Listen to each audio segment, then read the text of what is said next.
사랑합니다. 최고의 생명과학 선생님이 되고 싶은 그레이트 홍쌤입니다. 이번 시간에는 군집의 조사에 대해서 공부를 해보려고 해요. 군집을 조사하기 위해서는 종들의 특성을 이해하면 군집의 특성도 어느 정도 예측할 수가 있습니다. 자, 그래서 여기서는 네 가지 종이 소개가 되는데요. 첫 번째, 우점종입니다.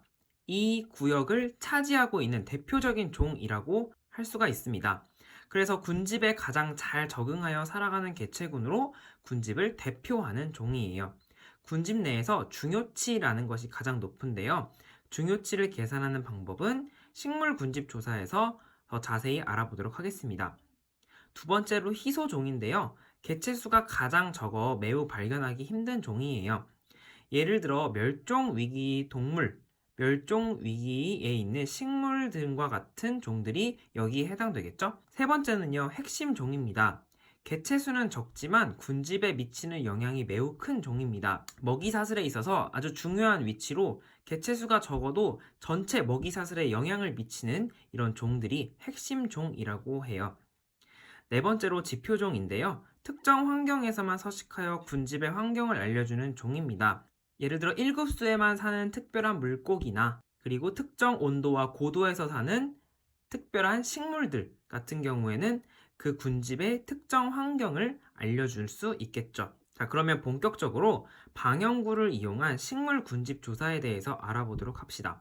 자, 방형구라는 것은 네모난 틀을 말합니다. 그런데 여기 네모난 틀에 지금 다 구멍이 뚫려 있잖아요. 철사와 철사 사이로 다 이렇게 구멍이 있고요. 방형구를 제작해서 어떤 식물이 있는 곳에다 놓으면 이 일정한 방형구에 식물들이 이렇게 위치를 하겠죠. 이 방형구를 설치해서 방형구 내 식물 종의 밀도, 빈도, 피도를 구한 후에 각 종의 상대 밀도, 상대 빈도, 상대 피도를 구해 중요치를 계산합니다. 그래서 중요치가 가장 큰 식물이 식물 군집의 우점종입니다. 식물은 움직일 수가 없으니까요. 이렇게 방형구를 이용해서 식물 군집을 조사합니다. 자, 본격적으로 이 군집의 우점종을 알아보도록 하겠습니다.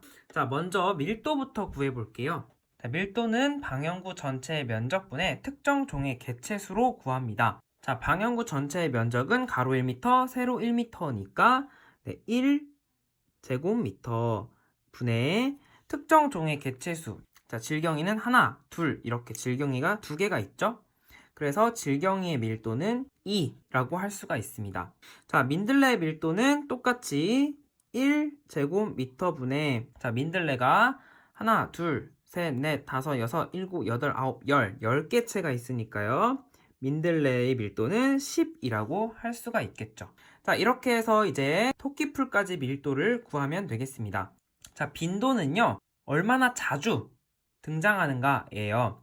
그래서 조사한 방형구의 총수분의 특정 종이 출현한 방형구 수, 이 종이 들어있는 방형구의 수를 세면 되겠어요. 그래서 조사한 방형구의 총수는 지금 100개를 조사한 거고요. 질경이의 빈도, 즉 100개의 방형구 중에서 질경이는 하나, 두 개의 방형구에서 나왔기 때문에 100분의 2라고 할 수 있어서 질경이의 빈도는 0.02라고 할 수가 있겠네요. 자, 민들레의 빈도도 마찬가지로 조사한 방형구가 총 100개이고요. 자, 이렇게 두 개 있는 것도 이렇게 방형구 하나에 들어있기 때문에 방형구 개수만 세주겠습니다. 자, 하나, 둘, 셋, 넷, 다섯, 여섯. 100분의 6, 0.06이라고 할 수가 있겠죠. 자, 그러면 토끼풀까지 다 빈도를 구하면 되겠습니다. 자, 마지막으로 피도인데요. 피도는 방형구 전체의 면적분의 특정 종이 점유하는 면적입니다.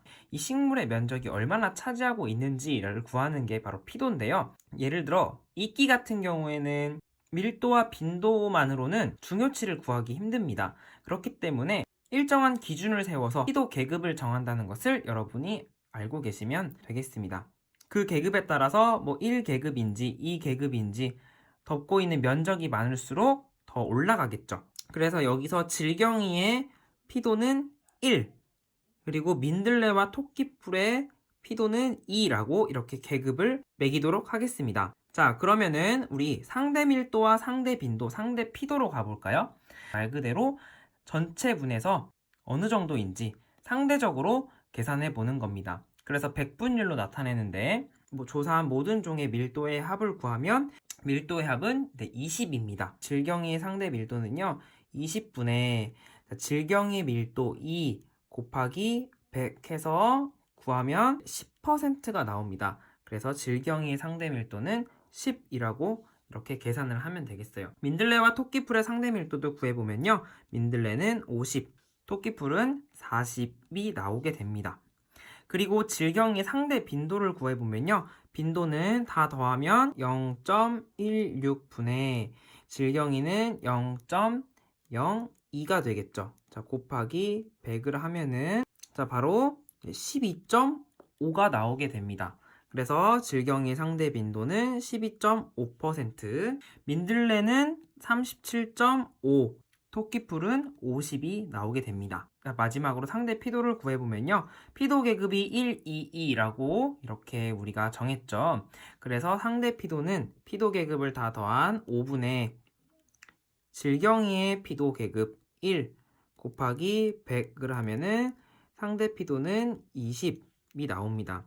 그리고 민들레는 40, 토끼풀은 40이 나오게 됩니다. 중요치는요. 상대 밀도, 상대 빈도, 상대 피도를 더하면 나오게 되는 값인데요. 자, 질경이의 중요치를 구하면 42.5가 나오게 되고요. 그리고 민들레의 중요치는 127.5가, 토끼풀의 중요치 40 더하기 50 더하기 40을 하면 130.0이 나오게 됩니다. 자, 그렇다면은 중요치가 가장 높은 식물은 바로 토끼풀이라고 할 수가 있고요. 군집을 대표하는 우점종은 중요치가 가장 높은 토끼풀이다 라고 결론을 내릴 수가 있겠죠. 자, 이렇게 작은 방형구는요. 자, 작은 식물 군집을 조사할 때 필요하고요. 좀 큰 식물, 나무 같은 것들을 조사할 때는 방형구를 더 크게 제작하기도 하고요. 방형구를 가정한 구역을 설정하기도 합니다. 동물 개체구는 움직이잖아요. 그래서 방형구를 이용해서 조사하기는 매우 어렵습니다. 그래서 포획, 재포획법을 이용하는데요. 측정하고자 하는 영역을 먼저 정하고 조사 대상 종을 먼저 포획합니다. 그래서 표지를 해요. 그리고 이 표지한 개체들을 다시 놓아줘요. 그래서 다시 포획하여 표지된 개체들의 숫자를 확인하고 개체군 밀도를 추정하는 방법인 포획, 재포획법을 이용한다. 여러분이 이것은 참고로 알고 계시면 되겠습니다. 이번 시간에 가장 중요한 내용은 방형구를 이용한 식물 군집 조사였습니다. 다음 시간에는 군집의 천위에 대해서 공부해 보도록 하겠습니다. 구독과 알림 설정 부탁드리고요. 지금까지 그레이트 홍쌤이었습니다. 안녕!